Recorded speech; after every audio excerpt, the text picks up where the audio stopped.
Bienvenue dans la série un joueur. Spécial NBA aujourd'hui, le meilleur basketteur français et un des meilleurs sportifs français, Tony Parker. Tony Parker, quelle chance.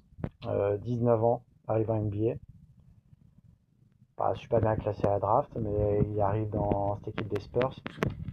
Dès le premier match, il s'impose. Meneur de jeu, 19 ans. Chose qui était très très très rare. Pour faire une équipe à cet âge-là, pour un étranger. Il est tombé dans le bon système, la bonne franchise, hein. Popovic a fait confiance, il arrive avec où il y avait Robinson, Duncan, les Ginobili, enfin tout un collectif avec des étrangers, une vraie tour de Babel. Et Tony Parker s'est imposé des bagues, 4 bagues je crois, MVP des finales, beaucoup de records de précocité. Franchement un ambassadeur du basket et du sport français. Euh,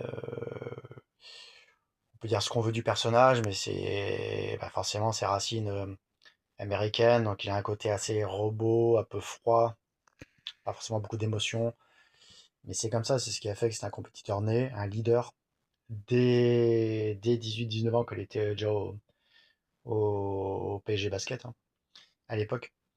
Donc en équipe de France, le patron, hein, il a tenu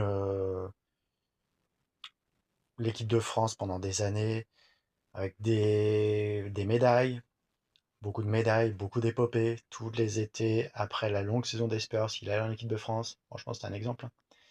On se rappelle du magnifique coup de gueule à la mi-temps contre l'Espagne.